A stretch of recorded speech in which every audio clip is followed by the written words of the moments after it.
Hey everyone, I'm at the Spotted Mallard in Brunswick with Dave from DriveTime Commute. How's it going, man? Good, man. How about yourself? Oh, can't complain. Awesome music, awesome venue. Yeah, I like it. It's so roomy. It is. Now, you guys have just released a new single, Sharkitect. Yeah, that's right. And it's coming from an upcoming EP, which you're hoping to launch early next year. Absolutely. Yeah, could you give us a bit of an insight into what we could expect from the EP? Absolutely. So, it's been a really good process, actually. So we've kind of done recordings all with Julian Renzo at Legion Studios, the guy from Jack the Stripper. Some of you might know him. He's a cool dude, and I think he really gets what we're after. That kind of, they're hi-fi recordings, but trying to get across some of the filthiness that we try and get across live. And we've kind of built it up pretty slowly. We did our first single with him last year, so Seizure, and that came out. And then another one, Genghis Khan, earlier this year. And then this is the kind of third installment. And we've kind of built it up. So when the EP finally lands next year, there'll be some stuff you've heard, some stuff you haven't heard. Great. But all very much in the same spirit. Sounds fantastic. Sharkitect's only been out for a couple of weeks. Yep. What's the reaction been so far from fans to the new track? Yeah, great. It's pretty frenetic. Yep. It's pretty nasty. We're really pleased with it. Yep. Definitely kind of a singly song for us in that there is one riff that repeats once. So that's basically DriveTime Commute sellout right there, is to have a riff that happens twice. But yeah, the response has been great. We've done some really fun shows. We played in an apartment the other day out at RMIT Student Lodge. That was pretty wild. Great. Response has been fantastic. Yeah. Cool. So there's quite a few, like a mix of a few different genres in your music. There's sort of some metal influences as well as some punk and some mathcore, hardcore. How would you really describe DriveTime Commute? Is it more of a like a math punk kind of sound?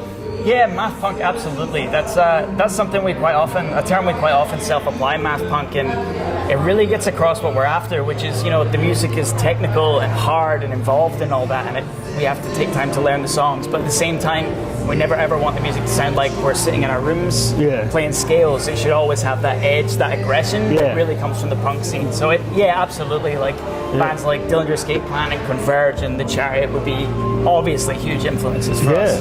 And you've played with a few bands, including like Chelsea Grin and even local lads make them stuff like. So playing with these bigger bands, have they given you much sort of influence into your live sign?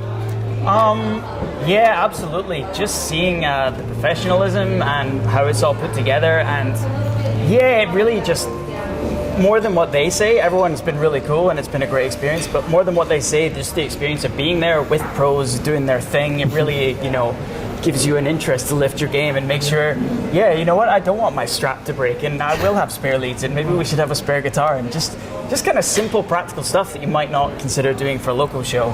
Great. Really inspires you to take it to that next level.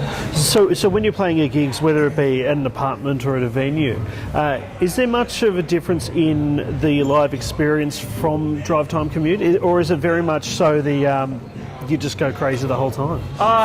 Definitely the latter is kind of what we go for. A few of us, Basil, Max and I, that's the other guitarist and the drummer, went to see Statues last year when they came through, and they were on late, and they were on like a Wednesday or a Thursday, and at the end maybe there were 25, 30 people there, which for a band like them, I was kind of like, I felt bad for them, but then they came on stage and the number of fucks that they gave was precisely zero. They just immediately brought the energy, brought the sound.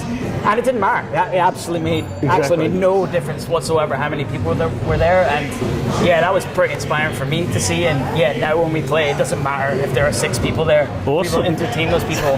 Fantastic. And you've got a show coming out with Mammoth in Warrnambool? Yeah, that's right. Yeah. Have you played with those guys before? I haven't played with those guys before.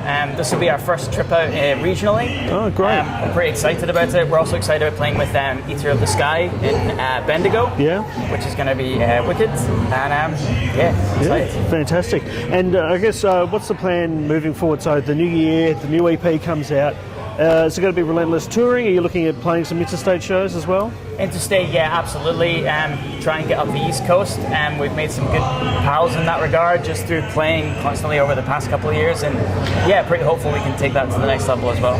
Fantastic. Looking forward to it. Well, Dave, thanks very much for having a chat. Thanks, Steve. And look forward to the EP coming out New Year's. And yeah, congratulations on the new single. Cheers, man. No worries, mate.